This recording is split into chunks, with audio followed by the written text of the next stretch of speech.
India complicated नहीं है sir, बड़ा सहज स्वभाव है इंडिया का, महासागर वाला है सर, सब कुछ समा जाता है, मजहब हो, धर्म हो, जाति हो, कौम हो, कोई हो। लेकिन इसको जब तालाब बनाने की आप कोशिश करते हैं तो महासागर तालाब नहीं बनना चाहता। तुम तकल्लुफ को भी इखलास, इखलास मतलब ट्रू फ्रेंडशिप, तुम तकल्लुफ को भी इखलास समझते हो फराज। दोस्त होता नहीं है हर कोई हाथ मिलाने वाला। असल में कई वर्ष पूर्व भी देखा इस देश में, आज भी देख रहे हैं, जब बहुत बड़ी सत्ता आती है ना तो कई ख्यालात आते हैं, कुछ अच्छे होते हैं और कुछ लगता है जिसको हम कहते हैं लोएस्ट हैंगिंग फ्रूट। मैं और मेरी कलीग, सीनियर कलीग जया जी, हम लोग बात कर रहे थे, इतने पावर का करोगे क्या? कम है क्या? इतने राज्यों में सरकार है, केंद्र में सरकार है, 303 का बहुमत है, उसके बावजूद अगर किसी निर्वाचित सरकार को लेकर के ये आपकी प्रणाली हो, कार्य प्रणाली हो, जहां की सुप्रीम को 11 मई को सुप्रीम कोर्ट का ऑब्जर्वेशन हुआ, मेरे कई कलीग कह चुके हैं, संभवतः हमारी सरकार ने सोचा होगा कि वेकेशन में जाने से पूर्व उनको कुछ ऐसा पकड़ा दो कि अवकाश में भी वो सोचते रहे इसके बारे में। तो उन्होंने 19 मई को ये ऑर्डिनेंस लेकर के आए। तो अब जजों का काम था कि इस पर लगातार सोचते रहे। सर, इससे पहले कि मोटा मोटी कुछ बिंदु पे मैं आऊं, मेरे कुछ साथी वो जिन्होंने लोकसभा में वोट किया है, most likely they will do the same here.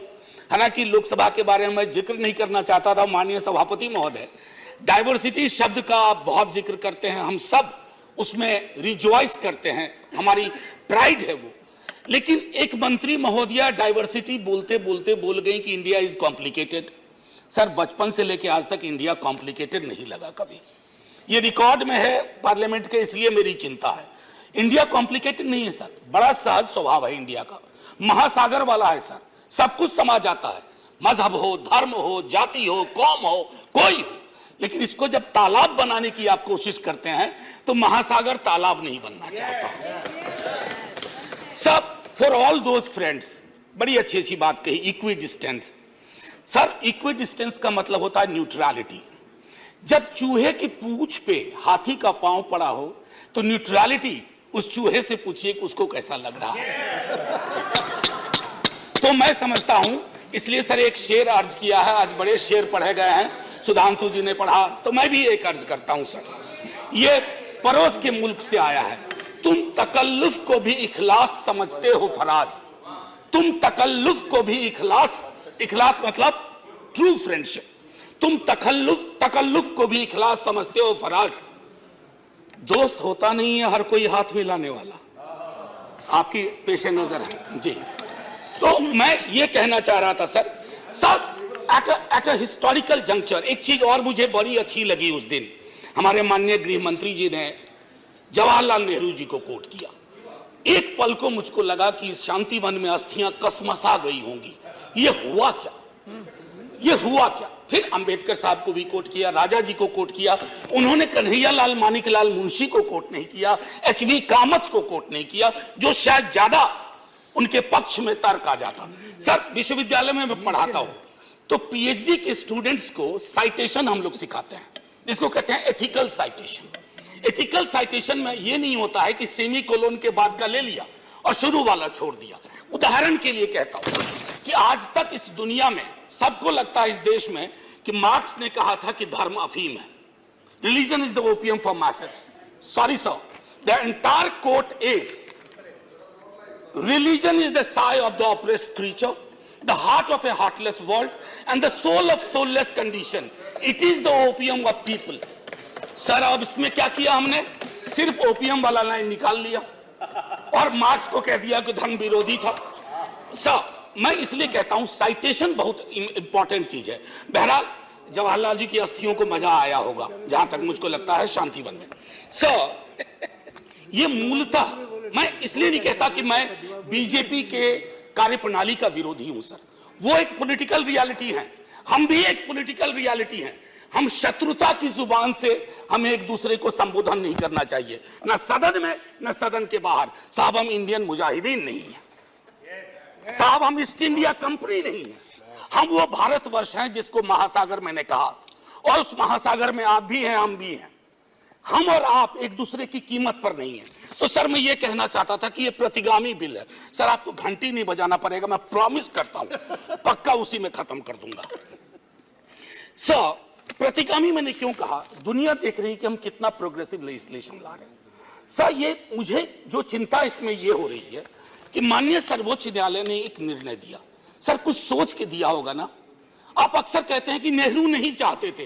अरे नेहरू 56 में नहीं चाहते थे, 67 वर्ष बीत गए हैं, हकीकत नहीं बदलती क्या? नेहरू के टाइम में हम सार्वजनिक क्षेत्रों में कितना ध्यान देते थे और आज हम बेचने पे ध्यान दे रहे हैं।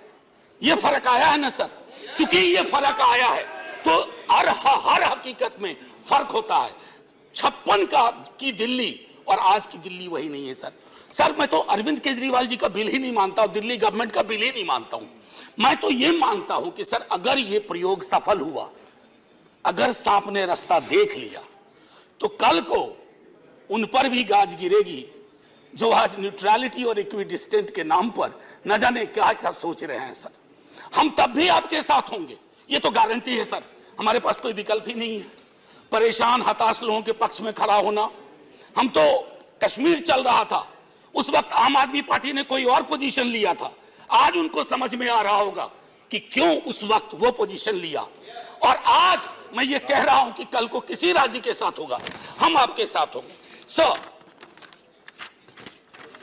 सेपरेशन ऑफ पावर को लेकर के मेरे कई कलीग कह चुके हैं, मैं कुछ नहीं कहना चाहता, बस एक 3 चीज कहूंगा सर। अगर ब्यूरोक्रेट्स मिनिस्टर को उत्तरदायी नहीं है सर, ये अराजकता को जन्म नहीं देगी क्या? मैं दिल्ली की जनता, अगर मैं दिल्ली सरकार हूं, मैं दिल्ली की जनता के लिए उत्तरदायी हूं।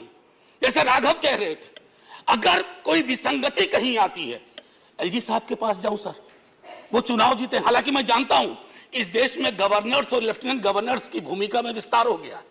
अब तो वो राज्यों के नाम बदल दे रहे हैं। सर आपकी मुस्कुराहट इंगित कर रही है कुछ।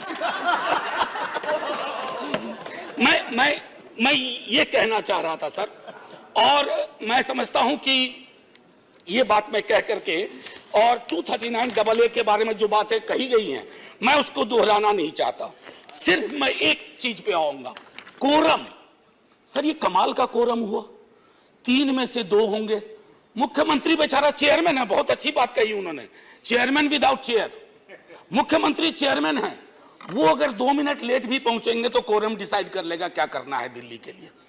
Sir it is not quorum, it is actually an instrument to decimate the very idea of elected government. Sir sir घंटी मत बजाइए, केशव राव जी की श्रेणी में 1.5-2 मिनट और ले लूंगा।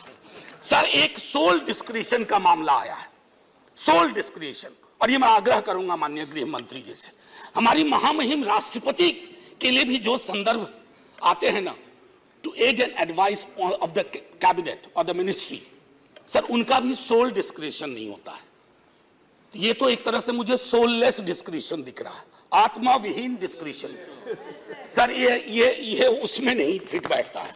सर एक और चीज,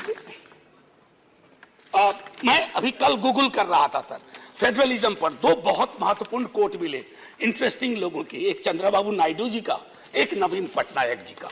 वो कोट मैं पढ़ना नहीं चाहता हूं, बस मैं बता देना चाहता हूं। आखिरी सर, ये पेशे नजर तमाम लोगों के जो कहते हैं, अपील करते हैं कि साहब मदद करो इस बिल पे, तो दुष्यंत जी कह के गए थे कि उनकी अपील है कि हम उनकी मदद करें, चाकू की पसलियों से गुजारिश तो देखिए। सर ये चाकू पसलियों से कह रही है हमारी मदद करो। सर ये आसान मामला नहीं है। जय हिंद सर।